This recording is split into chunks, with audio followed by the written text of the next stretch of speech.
It's Nick, Blaise, and Teagan. We are Buffalo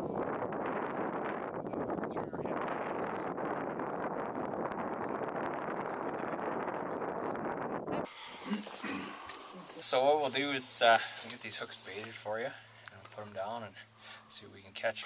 Can never guarantee what the fish are going to do today, but we'll give it a shot. Typically in January it slows down, and it's period through January and February it's usually fairly slow comparatively, but it tends to pick up again in March just before the fish start to, as they get ready to spawn, they start to feed pretty heavily again. So it's usually good fishing then.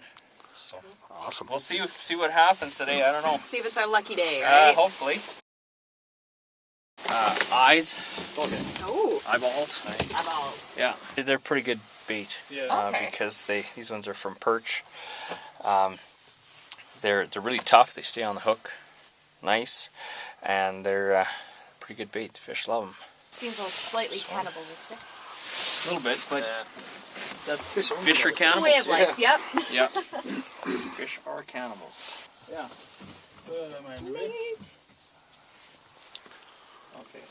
First time ice fishing. Usually you just want the hook about 4 to 6 inches above the bottom. Nice. And that's mostly where the perch and the walleye hang out.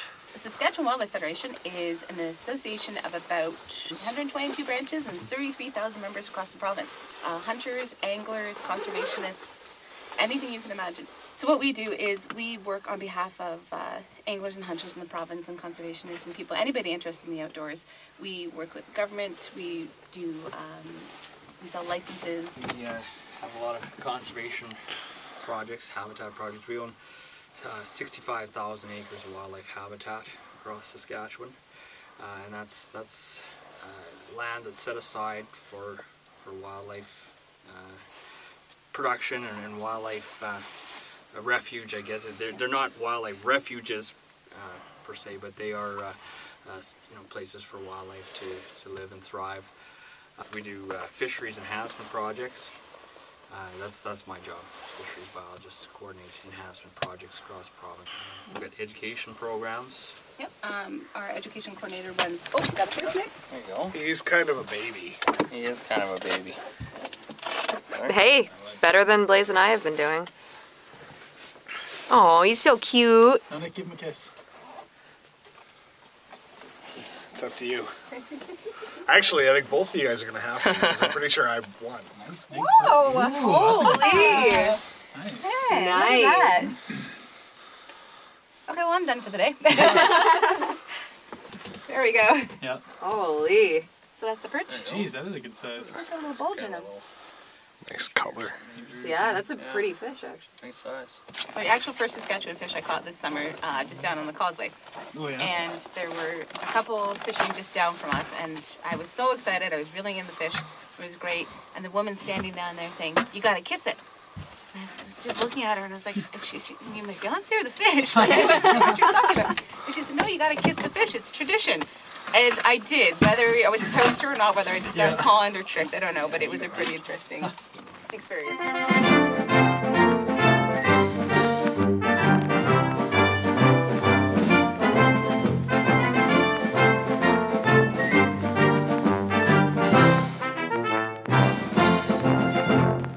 Hey, Blaise, knock knock. Don't make a fishing joke. Blaise, knock knock. Who's there? Somebody who got a fish. That's the hole that no fish have come out of. Hey, So rude about still it. trying. Well, definitely one of the aspects of being out on the ice is safety first as well. Your main thing you want to consider is the thickness of the ice. Right now, as you can see, there's tons of shacks and there's tons of vehicles out on the ice, but that can change pretty quick. So how do you gauge how thick the ice is? The Ministry of Environment actually has, in the back of their fishing guide, they have a nice sort of diagram that explains how thick the ice can be if you want to walk on it, drive on it, or be out on it at all. Which is really nice. And the color of the ice, right, Adam? That plays a big part in determining the thickness of it, the safety of it. If the ice is clear and blue or black looking, then it's really good. If you see it's kind of white and, I mean, it's hard to see now with the snow, but if it's kind of white and cloudy looking, then that's usually not very safe.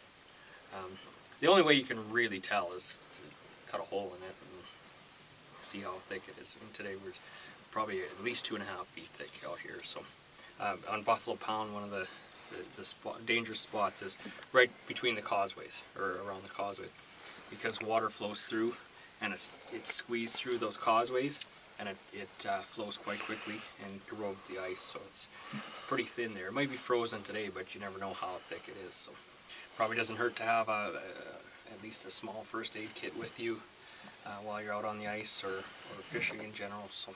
And also having an emergency plan, making sure that you leave your information with someone back on shore so they know where you are, when you left, when you expect to be home. If you can bring company, it's not only more enjoyable, but it's safer in case one of you gets hurt. And, have a cell phone or something just in case. You bet. Yeah. It's always important to have some safety gear with you, especially if you know the ice is thin, such as a floater suit, sometimes good, ice picks, things like that. In your sleeves so that you can try and get out of that ice. You can also make a really neat piece of equipment that's 2 ice picks, and it's basically where either like around your arm or around your neck. So if you fall through, you grab it, you break it, and you can pull yourself out. Use it like a little bit of leverage. It's a good safety thing to have and not too expensive. I've done an ice rescue course, and it's hard to get out of the water by yourself.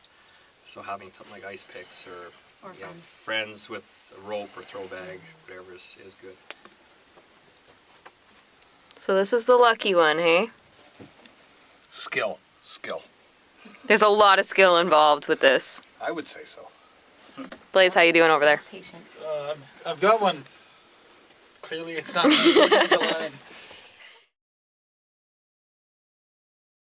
You're gonna kiss him on the mouth? Yep. Okay, well, I'm not kissing him in the same spot because that's just weird. Oh. Wait, go to the kissing where I kiss Okay, where do I go? I don't want him to like whip to the side and He's gonna bite your he's face. gonna bite me. He's gonna bite your face. I'll make sure that there's actual contact. Yep. Nice. Oh, there we go. That's the grossest thing I've ever done.